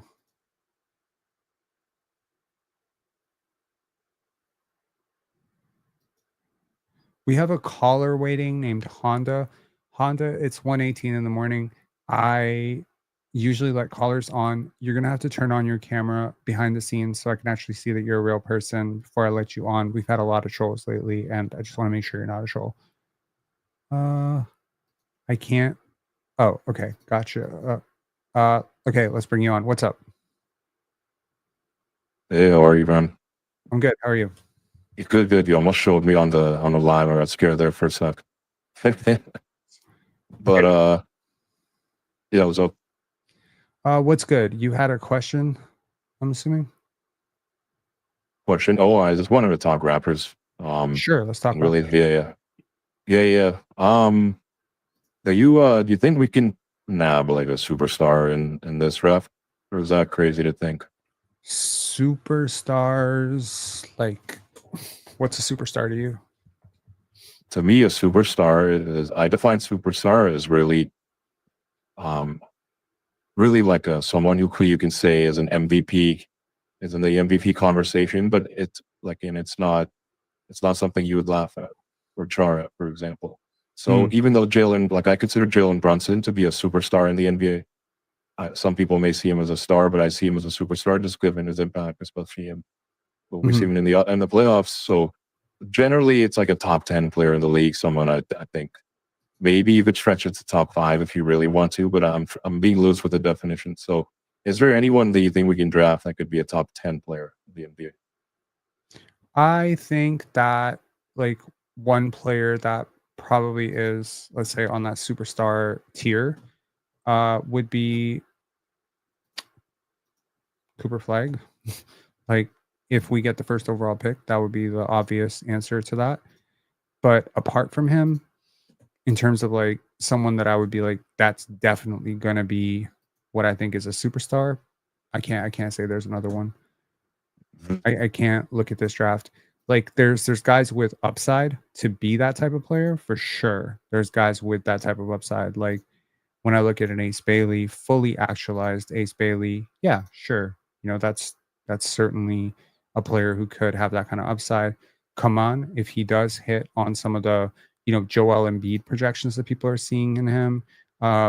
There's Jeremiah Fears. If everything really, really works out for him, maybe he could be. Like, again, it's really difficult to project. These kids are 18, 19 years old. Could you have guessed that Shai Gilgeous-Alexander was going to be a superstar at that age, or Kawhi Leonard, or Giannis Antetokounmpo? It's impossible. So, educated guess, there's probably 1 to 2 in this draft. Yeah, that makes sense. Would you have defined Blake Griffin as a superstar? Maybe more of a star. So he was the first overall pick, and he was a consensus first overall pick, and he was a very good player. So yeah, I mean, yeah, like in terms of like Anthony Edwards level upside, I think there might be one or two. In terms of LeBron level upside, I don't think there's one player in this draft that has that kind of upside. So yeah, I think there could be a lot of all-stars. I think there could be like 4 all-stars in this draft. I would be happy if the Raptors grab one of them. That'd be great. I mean, you think there are any all-stars in our range at this point? Because I don't even think we're 7th. We're probably going to be 8 or 9. Where things are going. So you're expecting who? Okay, so are you expecting us to bounce in the lottery? Like we're expecting to fall down in the lottery, or are you expecting teams to go on like 0 for 10 down the stretch? No, I'm expecting the Spurs to continue to lose games. They have a very easy schedule compared to us. So we'll probably go down to 8. You mean a really hard schedule? Yeah. It's I'm thinking in reverse nowadays, as we all are, I think. But yeah, they have a harder schedule. They'll lose more games than we will. Well, that's definitely for sure. But we have a gap on them, which I believe is 5.5 to 6 games. Yeah. After tonight, how many is that? Hang on, I can check. It is. So if I pull up, they have a 5-game gap on us, 16.5 versus 11.5. So over the next 8 games, we have 8 games left. We have to maintain that 5-game gap, which ironically sounds really easy, but it's not. And I agree with you. Like we do have Portland coming up. We do have, let's see, our schedule. Can we guarantee ourselves 3 losses? And then who owns the tiebreaker? That's another question. So I guess now I need to actually think about this because you're right. Like the Spurs legitimately can go 0-9 and then we'll be really, really fucked. But I feel like once the Spurs start to close the distance, I think the Raptors will aggressively start tanking because right now there's no consequence. They're not going to move up. Like I think they knew it. That I think the minute Brooklyn started tearing it down and Philly started tearing it, there was just like, there's no way that we're going to catch these guys. Okay. Yeah. So what we could do is just develop our guys and kind of play free. But the minute a team starts coming up behind us, you see us start losing games. Like when it looked like Chicago was kind of coming up behind us with all their losing, we started to like go a little bit. Chicago went the other way. Miami went the other way. Suddenly we relax a little bit. So I feel like if San Antonio comes within 3 or 2, we'll probably start to play it out. Also, it's worth noting we play them on the last game of the season. Yeah. Which is going to be interesting. That might be the most important game of the season. Tiebreaker or something, yeah. And I feel like we were in this position last year with San Antonio. I think we were 7, battling for 7 versus 8. I might be wrong. We were 6th last year. We finished 6th. Yeah. And they finished. Where did San Antonio finish? Yeah, let me look it up. I don't remember. But okay, let me just see here. The Raptors schedule. Let's see. San Antonio. We faced them once. We faced them twice in a season. The first time we faced them, they smacked us. And that was just a few games ago, right? So they beat us 123-89. So all we have to do is lose that last game. And they have to not only catch us, but then usurp us because they would hold the tiebreaker. Yeah. It will be hard. It will be really hard. And I feel like the league will need to intervene at some point and just impose penalties because last game of the season, 7 versus 8 on the line, like it could get so ugly because literally the loser of that is winning. Right. You know what I mean? Like, and the odds between 7 and 8 are not insignificant when it comes to Cooper flag stuff. So the gap between 8th and 7th is 1.5%. So it's 7.5% for the team that's 7th and 6% for the team that's 8th. Yeah. So yeah, I'm relegated to the idea that we're probably going to be 7th or 8th. I'm pretty much relegated to that idea, but I'm also pretty firm that we probably have an in with Kaman's agent, Clutch, and that probably they'll push him towards us unless there's a suitor for him in the top 3, top 4. Yeah. How do you feel about an IQ RJ, Ingram, Barnes, Jakob 5, and with Malawach getting maybe, I don't know, 20 minutes a game as the backup. How do you feel about that 6-man rotation next year? I feel like it is starved for spacing. Yeah. So, and I mean, that's including an upgrade, because Kaman is certainly capable of stretching the floor a little bit, but I don't think he's like going to come out and be like a 35% 3-point shooter. Like I think he's got really good hands and good touch, and that usually translates to being a good shooter. I know he'll get there as a shooter someday. I would be shocked out of my mind if one day he doesn't get 37% up from 3. Like that would be like he'll get there. I think he'll get there. He has shown so much upside as a shooter. But like the RJ Scotty BI low volume, Jakob not taking threes. I'm not sure how I feel about that. So I think from a spacing perspective, as well as Jakob has played, in my simulation here that I did with 2K, I ended up starting Kaman. Not because defensively, that's a nightmare for other teams. For sure. And because I traded for Lauri Markkanen in this situation, I felt like it was perfect spacing because I could play 5 out.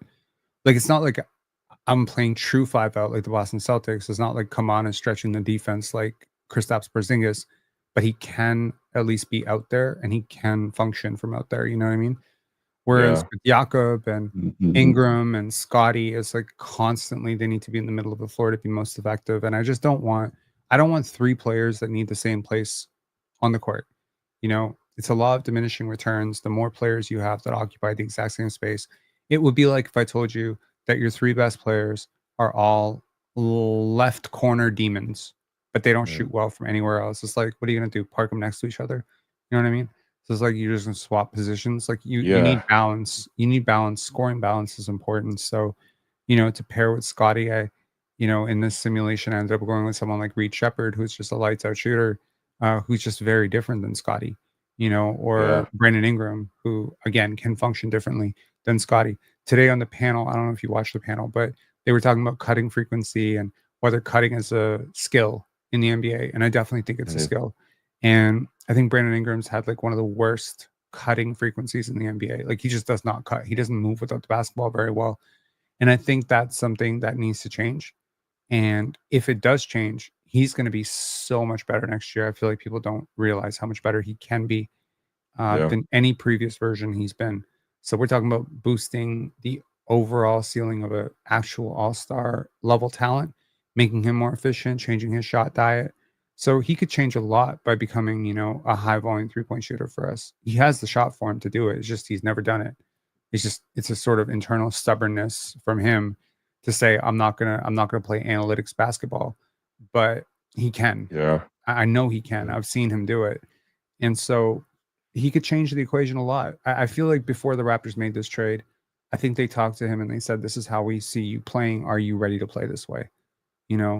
And I think he's ready to embrace that change. Like this is not going to be BI cooks the mid range 24 possessions a game. Like it's just not going to be that. Like there will be moments for that, moments for him and Scotty to do that, but I feel like they're going to play a smarter brand of basketball with him next year for sure. And I think that can change the equation of how effective a non-spacing big is on the court. So if BI buys into Darko Ball, yeah, I could see that unit being really effective.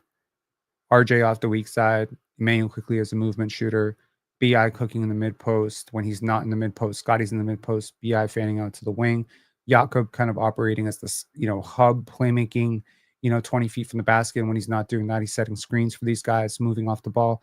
It could be functional. It's not optimal. But it's functional. Could be functional. Yeah, and I mean like the odd man outs in Brandon Ingram is like a borderline league average shooter, I think right now. I could see him improving, especially under Darko, because we've seen countless players at this point improve under Darko as shooters. I mean, just look at Jamal Flett this year. Like no one expected that from him this year. Right. But like RJ is just the odd man out, man. Like I know we talk about this all the time, and in Raptors, I don't know, land now, but like I don't see why Jacoby Walter wouldn't be your 2 guard of the future. Like he gives you the shooting, he gives you the defense. He's he's tenacious. Like he just has the intangibles. Like he'll give you the spacing next to Scotty, and he'll give you defense. So Mhm. I just don't see why he wouldn't. Like maybe he's undersized. That could be the one thing. But if you have Kaman in the front court, 7-2, Scotty in the front court, I think you could live with Jacoby Walter at the 2, and you wouldn't Right. like Ingram's hella tall as well. So I like you have the size. I think Jacoby Walter should be the starting 2 guard next year by midseason, unless RJ becomes a much better shooter. And he's improved this year as a playmaker, as a somewhat of a shooter as well, test and truth. But I don't see any future with RJ Barrett. Do you know that if Jacoby Walter became a 5% better 3-point shooter, he would be as good as RJ Barrett is this year at 3? Does that surprise you? That's surprisingly, yes, but also like it's Jacoby's rookie year. I know. Like I agree. Like he has the form. There is such a thing as a shooting form and like mechanics. I still project him to be a better shooter than RJ Barrett.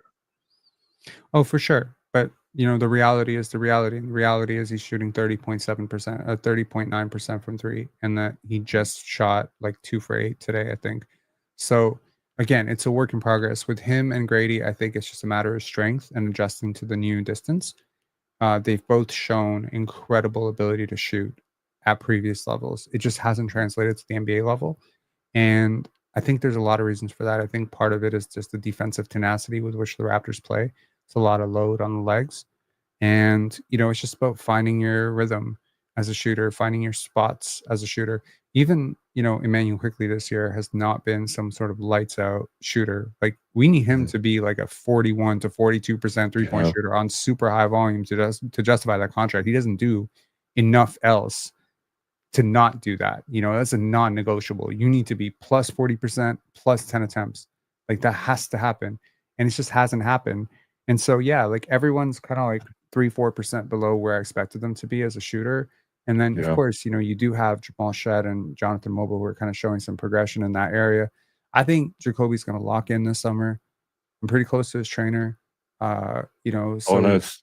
Yeah, so we talk once in a while. He's a really great dude. And yeah, everything I'm hearing is it's all go for Jacoby. Everything's good for Jacoby. And he's happy. He's adjusting to the league. He's in really good spirits, and he's very optimistic with this offseason. And, at this point, you just hope, Summer League is not too big a distraction for him, right? Because sometimes it's like Summer League can be a great thing for young players. It's a good thing for fans. It's a great thing for fans because we get to see these young players, but sometimes it actually disrupts what the trainers and what the agent want to do with that player. They have clinics set up for these guys. They have their entire offseason worked out, especially when you're a young player. I think there's been a good thing for Jacoby this year has been that he's had breaks in the middle. So he had, the ramp up to training camp. Then he had the injury. He had the injury, which kind of allowed him to, take that break after the summer because he worked really hard this summer. Then he got the slow ramp up. Then he had the G League stint. Then he had an injury, which kind of provides break, rest. You don't want to completely overload a guy because he just played a season where he played 30 games, for Baylor. You don't want to jump from 30 to 82. Sometimes it's good. It's the same thing we did last year with Gradey, where we sort of shut him down in the middle of the season, if you remember, for that weight training program. And that was good. It's a good thing. And he came back and he was much better. So again, like, those 2, 3 players, 4 players, really, if you include Ochai. So Ochai, Gradey, Jacoby, Emmanuel Quickley, those could all be like 38 to 40% 3-point shooters next year. That would be great. I sure hope so. That would help a lot. I think Scotty would start putting up numbers that we wanted to see this year if that were to happen. Sure. And he could potentially be in that all NBA conversation. And speaking of which, like there was discourse on Twitter today. Someone said that they would not trade Scotty Barnes for Cooper Flag. Cooper Flag was offered this draft. I thought, like a lot of people thought that was insane. I want to know what your thoughts were.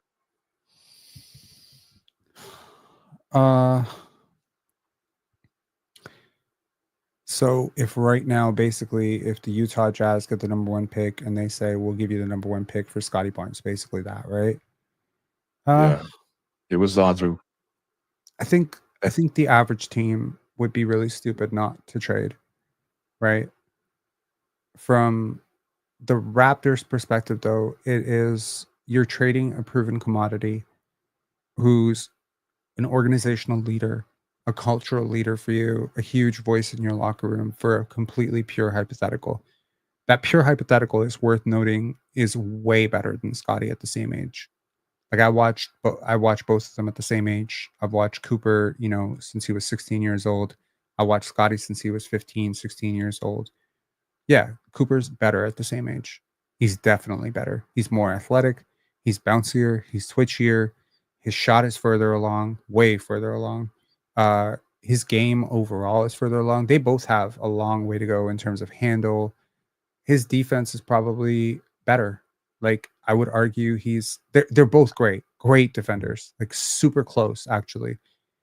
Cooper's just got a lot more burst to his defense. Like it's almost more impressive.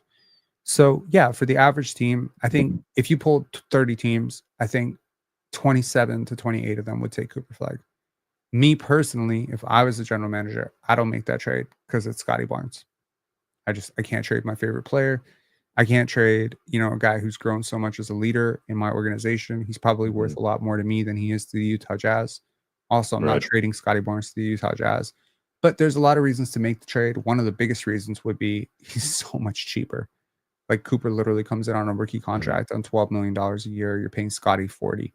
So that immediate 28 million.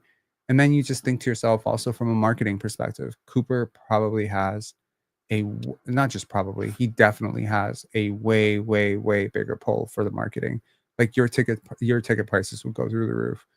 Through the roof. Like if you think they're high right now, my God, you get Cooper Flag in here, whether with Scotty Barnes or without Scotty Barnes, like you're talking about you're pricing out you can be pricing out millionaires from these games. So I don't know, man. Personally, I wouldn't do it, but I wouldn't be upset at somebody who said that they would do it. I wouldn't be calling them crazy. I wouldn't say anything like that. So I hope that answers your question. Yeah, it does. Appreciate the talk, man. You do great work. Thank you so much. Take care. Appreciate you, Honda. Peace. Okay, so this is what's going on.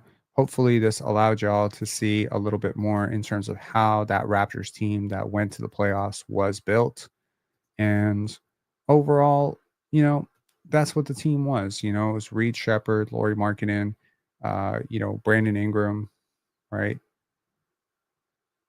I did change the tendencies a little bit. I didn't change his ratings. I changed Ulrich's. So here's the adjustments I made. I did change Reed's attributes. I changed Scotty's tendencies. I changed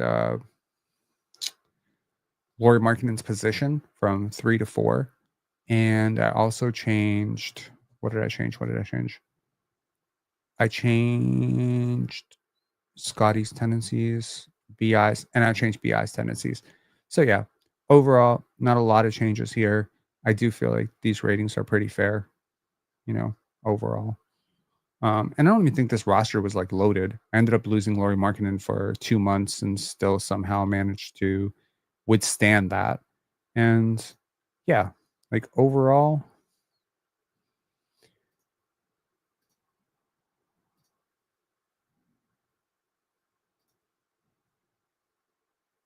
guess who won MVP, baby? Guess who won MVP after 60 freaking wins? Scotty Barnes, MVP. Every time I do this, Scotty wins MVP. Nice. That seems like a far cry right now. That seems like a far cry from reality, but I appreciate, the 163 of you in here at 1:40 a.m. Appreciate y'all for, appreciate the caller, Honda. Appreciate that. Appreciate all of you guys for hanging with me as we showed some 2K tape. And I'll catch y'all later. Have a great one. Enjoy your night. It is a Friday night going into a Saturday morning. Enjoy. Have fun. Be safe. Peace.